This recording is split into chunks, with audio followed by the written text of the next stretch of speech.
Welcome to another JPR live session brought to you by the Talent Club in Talent, Oregon. My name is Danielle Kelly, and I'm coming to you from the Steve Nelson Performance Studio with singer, songwriter, storyteller, Portland-based John Craigie. Hey, John. Hey, how's it going?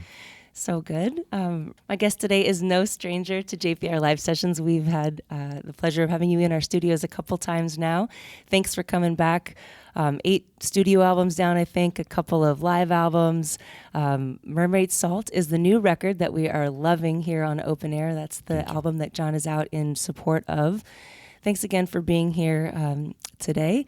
We saw you back in 2019, just ahead of the pandemic, and well, that created quite a bit of a pause for all of us. And I'd love to ask you just what, everyone has a different perspective and has had quite the different experience with it. But as someone who is notoriously such a big fan of, obviously connecting with your fans in person, you talk about a lot about how you enjoy that intimate connection with your audiences. What was that like for you, and how did that pause sort of transform your career for you? Yeah, it was difficult for that aspect of my career, for sure.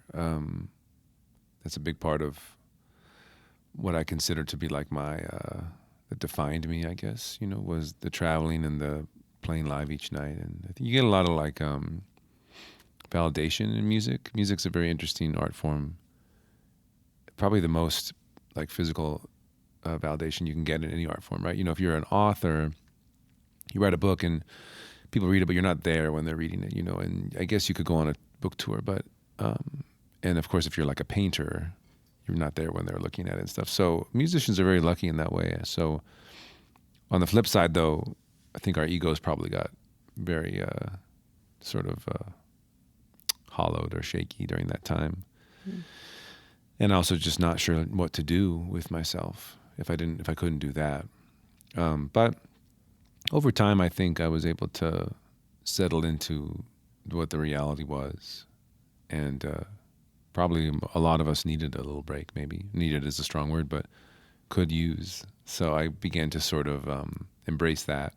I think maybe a few people might have told me, too, that, it probably won't last forever, and we will probably not get another one of these for a little bit, so take advantage of it. And so that's what I did. So I hiked and I cooked and I read and I relaxed, and I was able to prepare for when it opened up again.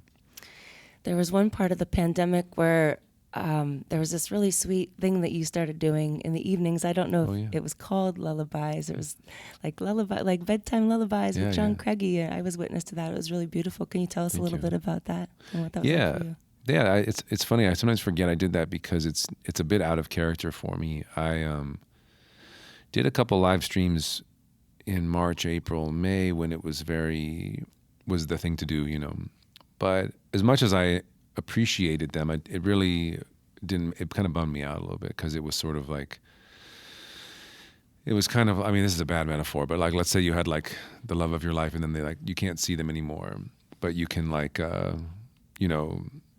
at a picture of them for an hour a day, once a month or whatever. That's kind of how it felt, and no disrespect to the art of performance or anything like that, but so I didn't really enjoy those. But then in June of 2020, I was going to all these protests in Portland, and I was starting to write songs again, which felt very good for me. But I was sort of depressed that I would have no way to share them. And with Instagram Live and being able to be up close to it, I enjoyed those. I felt nice about those. And whereas the ones I was doing in March, April, May maybe had 2,000, 3,000 viewers, but it was far away from me. These had about 100 or 150, but I was able to read the comments, and I was able to, I had some purpose behind it, I guess. So it felt really nice. And I was very grateful to have that. Because I think then I would start to think, if I write this, I could do it tonight on the live. So I think it gave me some momentum and motivation. Well, it was really sweet for your fans to get to connect with you in that way as well. Really beautiful new album that's come out of that pause, and I wonder if you're ready to share a song with us. Yeah, sure. Let's do something. What would you like to play? Let's do one called Count Me Down. That's off that record. It's John Craigie in a live session here on Jefferson Public Radio.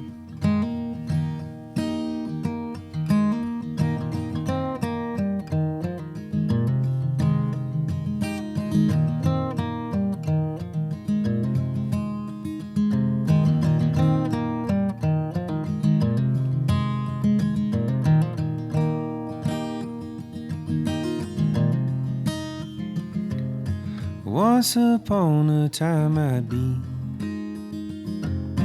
making babies, planting seeds in an empty country full of dreams. The little sapling of my family tree, I would have been good. I would have been good. My old man been hanging on, waiting for another job. I suggest that time is gone. He suggests I don't give up. I could have been good. I could have been good. Oh, somebody count me down.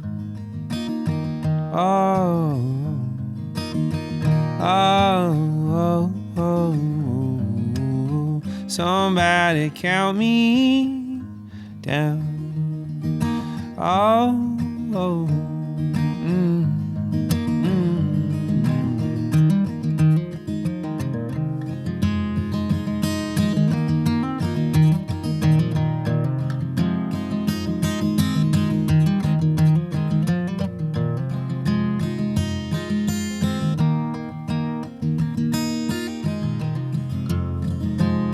But there ain't no meal that's big enough that won't leave you hungry tomorrow. Yeah, I keep trying to fill up. Won't someone tell me my last one? Then I'll be good. Oh, I'll be good. Oh, somebody count me down.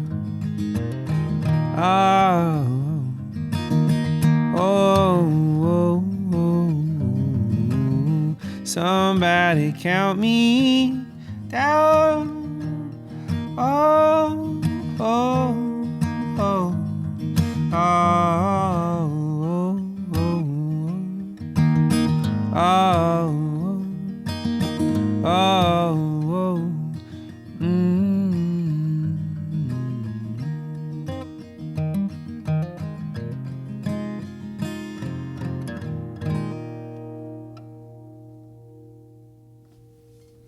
John Craigie is my guest for a Jefferson Public Radio live session sponsored by the Talent Club. Thanks for being here today, John. That was a track from the new record out, Mermaid Salt. Beautiful, sort of melancholy album. And I wanted to ask you about some of the themes on this album. There were a little bit of darkness to it, some arson, some maybe psychosis, definitely some heartbreak, which is you're not a stranger to. One track that my co-host Dave and I have been haunted by literally is Helena, and we were wondering if you could share the backstory behind that song. I'm not a big I found sometimes people will ask what the song's about, and I would tell them, and then it would not coincide with what they wanted, and so they'd be bummed out. So I'm not big on that, but I will say that it is part of a larger story. I'm not a big fiction guy, but every now and then I get delivered some cool story ideas from my travels, and I have a song called Resurrection Bay from an earlier album that was I was inspired by some time I spent in Alaska. And is that your debut album, Montana Tale? Mm-hmm, yeah. And so that song has inspired kind of like a larger story in my head, and so Helena's like a little chapter from there, but I don't talk much about it. I just would tell people it's not true. I think some people wonder if it's true or not. And sometimes you write a song, most of my songs are true, but sometimes you write something that you think, well, of course, this is very fictional, but, mystique goes deep, and some might be like, hey, maybe he's doing this shit, Sure. Stuff. And the production felt different to us here at the station as listeners. Was there like a different approach to the production in that album? It seemed... I think I heard you say that Asterisks in the Universe was a kind of a party in a cabin with some Yeah. buddies and kind of a get down. But this felt a little bit more somber and a little bit more isolated. I mean, perhaps that was a product of the pandemic itself and literally being isolated, or what was the difference there? Yeah. I mean, my preferred method and what I would probably mostly do in my career is, get everyone together in a house. No Rain, No Rose was like that, and Asterisk, and the ones before that. Smaller crew, but definitely play it live. Not too many takes, get loose.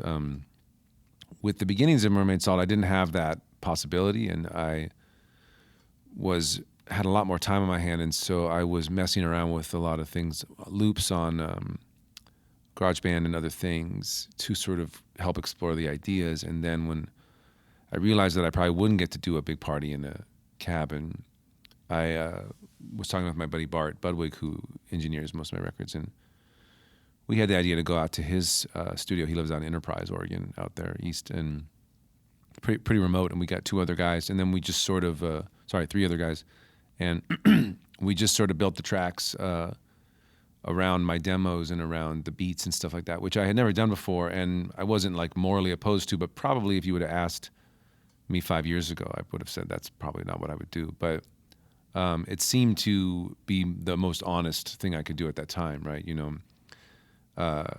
Because that's kind of where I was at and where the songs were at. And I didn't want the songs to sound like, with the other albums, I wanted it to sound like everyone was in the room together, which is the truth. This one, I didn't want it to sound like that, and I wanted it to sound like what it was. So that's kind of why we did it. And how is that translating when you're on the road and sharing that with audiences? How is that translating to the people on stage with you? Like the band that you're bringing with you, et cetera? Yeah, mostly I'm solo. If I do have a band with me, then we some people I've been able to do have some pre-programmed beats that I play along with, and the audience seems to be okay with that. And I like when I can do that, but I don't do that by myself. There's no folk purist uprising, and I know. I was kind of hoping there would be. It'd be cool to have that in the Wikipedia, the Bob Dylan moment. Yeah, I want somebody to just boo me once, So that's kind of where I think I'm able to do the songs in their most natural state, which is me by myself at the shows, which is nice. But I think the album, I thought it was cool to be able to show that part of it. Something I was going to ask you, and I don't know if that sort of already answered it, but you, for a long time, played a lot of very intimate, mostly intimate, smaller audiences. And years ago, you made the jump to going along on tour with Jack Johnson and playing, 20,000 people audiences. And I was wondering if that shift at all had made, and I didn't get the chronology sort of figured out between that moment and this transition into Mermaid Salt. And I just wondered if playing to those larger audiences had changed the way you were writing music, or your song structure or the kind of bands you were writing for. That's a good question. I don't think so. I think that playing with Jack was great, but it was unnatural for me to be doing that. And Jack's crew was great, his fans were great, but I think everyone kind of knew that what was happening there was not going to be continuing to happen. And so I had fun with that sort of medium, if you will. But I think that it was really fun to get back to my normal thing. I think it would make sense. My chronology is strange because it's like there's that bump and then right back to kind of where, and then a little bump from the Jack fans, and then sort of the slow, steady rise that I like. So, but no, I don't think that it didn't really affect me in the sense of how I would write, other than giving me some more stories. But I just like to be fluid, and I like to kind of write in what's happening at the time. So. Well, thank you for giving us yet another gorgeous album. John Craigie is my guest for another JPR live session. Would you please play us another one? Yeah, should I do Helena? Yeah, sure. Cool.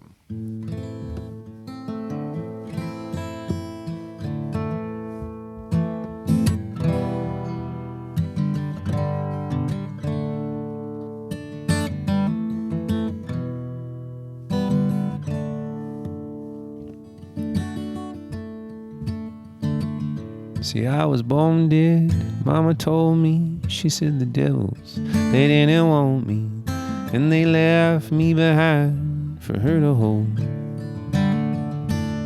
And she said no one would see me, I was invisible to everybody, and we would have revenge on what they stole.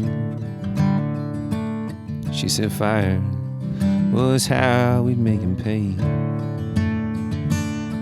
As I ran across the fields, she would scream, "Light it up, son!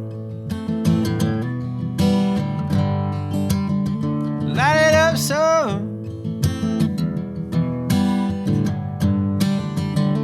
Yeah, she would send me in with the matches, and I would burn that shit down to ashes, and I would crawl out of the flames back into her arms.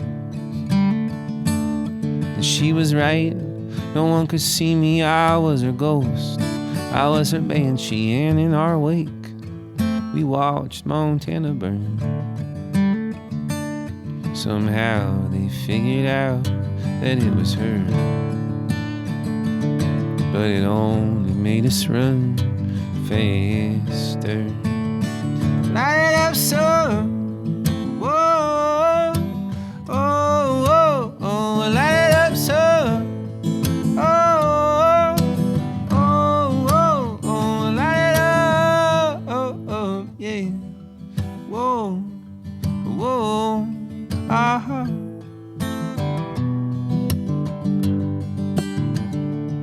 When she was tired of the chase, she decided that we would make our peace. See, I'd been born dead, she'd been jealous the whole time.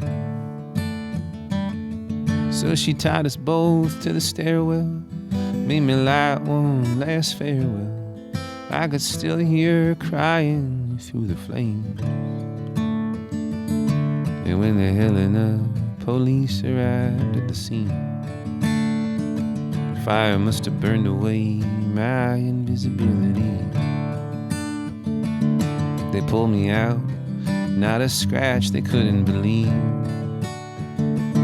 Just a loose rope wrapped around me, and I tied to anything. I light it up, so. Oh, oh, oh, oh, I light it up, so.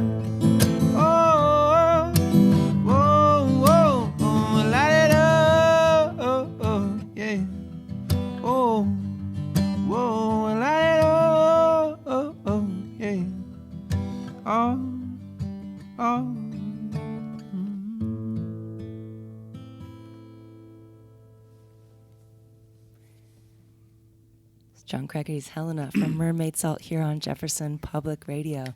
Spooky. I was listening back to Montana Tale the other day. Is that your debut album? Yeah. I mean, that's what I tell people. I did some stuff before that I would like burn out and pass around and stuff. But that's the first one that I like, that think is good. So sure, and it's got that Resurrection Bay with that similar theme.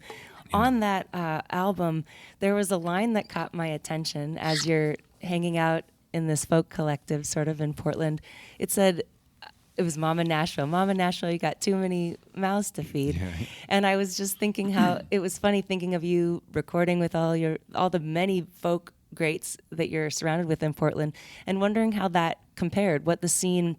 First, what was your experience that gave you that bitter taste in your mouth for Nashville? I would love to hear that story. Sure. But also, how does that compare to the folk scene happening in Portland? Yeah, I mean, it's different. I don't want to. I was young when I wrote that, Lifetimes so it was ago. Yeah, it was a bit. You could argue that that's a bit of a young man's look at the thing. But I think when I first went there, obviously just as a regular guy trying to get a gig, it was hard to do. But I think a lot of that also stems from just there's a lot of people that live there that want to get gigs too, and it makes sense that the locals would have priority. Sure. And Nashville's a city that I think people go to in order to get successful. Whereas something like Portland, I don't think it's not in the cards, right? You're not going to go to Portland and there's not some magic thing that's going to happen there. So I found that the music scene in Portland seemed a little more like genuine, not to diss on Nashville, but for me it felt that everyone there was just there to play music, and then they'd go out and work on their career in the way that you would or not. And but no, there wasn't that competition, and there didn't feel like an oversaturation. Mm-hmm. It was very easy to get a gig in Portland, very easy to get people to come out to your gig, and very easy to sort of meet a musician and not feel that there was any competition. So that's kind of where it came from. Sure. I love Nashville. I like to go there now, but yeah, it's a funny city. Okay, glad I yeah. cleared that up. Something that had slipped under my fangirl radar here that I also uncovered this last month was a live album that you did covering Beatles tunes, covering Abbey Road. And I was wondering, well, of course, why not Beatles, but why Beatles? Why that? Yeah, that's a bit of a longer story, but to just it's a thing I've been doing. But just to be brief about it, it's a thing I've been doing annually in Portland and a few other cities where since 2017 I would do a show where I would learn a Beatles record on my own, and then I tell stories about it. Now the Abbey Road was one that I guess earlier this year it came out on Record Store Day as a vinyl. The Record Store Day had us put it out. That was the third show I had done. That I recorded that in 2019, but we continue to do it. I did Let It Be in 2020. And these are Beatle albums from from song for song. Yeah. And then I do my normal thing where I tell stories and I make fun of myself and the Beatles a little bit too. And so I'm doing Revolver. I'll do it in Portland, in LA, and San Francisco. Ooh. Ever since Record Store Day, it went well last time. So every year we're going to put out we're going to put out, not to overly confuse anyone, but we're putting out Sgt. Pepper's in 2023 on vinyl in April. May I'll do Revolver. But yeah, a lot of Beatles. I love the Beatles and I love to sing them as well. John Craigie is our guest in studio here at Jefferson Public Radio. He's got a beautiful website, johncraigie.com, where you can find all of these beautiful album with all really exceptional cover art. There are a handful of them, or all of them, on vinyl, as well as some really cool Mermaid merch. johncraigie.com is where you can find the show calendar as well as all this awesome music. One thing that I really thought was cool about unique about the tour is this fall you did I think it's called Keeping Warm, a fundraiser of sorts, or I was hoping you could explain to us that every John Craigie show there's a donation of sorts to a certain organization. Last December, I was in Ashland performing, and that was part of the Keep It Warm tour. So we $1 of every ticket went to Northwest Harvest, which is a really awesome food bank in Oregon. Oh, that feels good. Just another reason to be excited to be back on tour. Yeah. That's beautiful. Definitely. So that's a fall tour tradition for you. Yeah, usually from November to December we do that. What a great idea. Thank you. Well, we're so excited to have you back on tour, to have you through Ashland and here at JPR to be singing through the airwaves to our listeners. Love to hear another tune. What would you like to wrap up with? That's a good question. I'll do this one called Drown Me off of also of Mermaid Salt.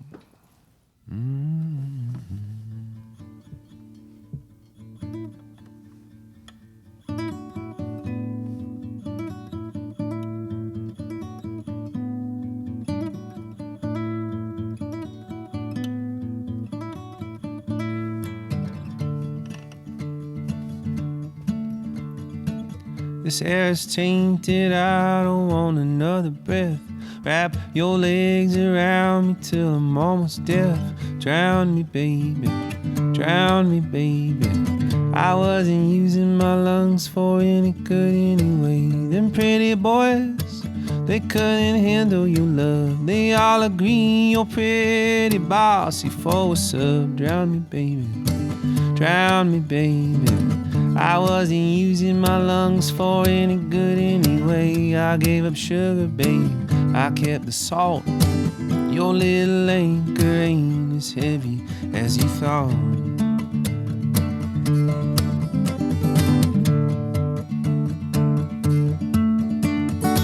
Stepdaddy wasn't a man, he was a cigarette. This world smoked him down till there was nothing left. Drain me, baby, drain me, baby. I wasn't spending my cash on any good anyway. You smack your mama, she come back with a gun. Karma's a bitch, but man, it get the job done. Drain me, baby, drain me, baby. Wasn't using my lungs for any good anyway. You look stuck, girl, don't let your boat sink. Your little anchor ain't as heavy as you think.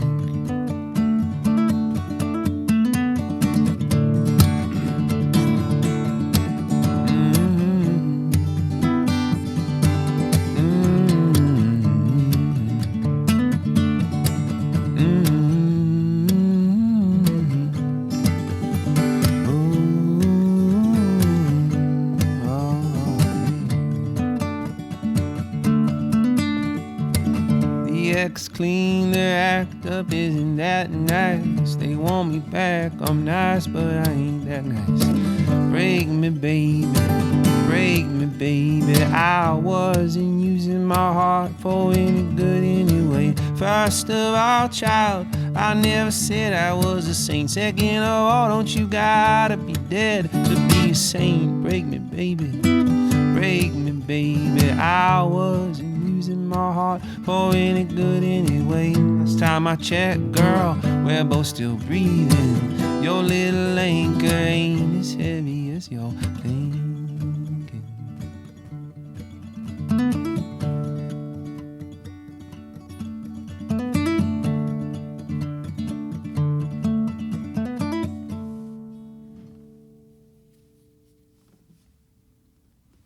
John Craigie live in a Jefferson Public Radio live session here in the Steve Nelson Performance Studio.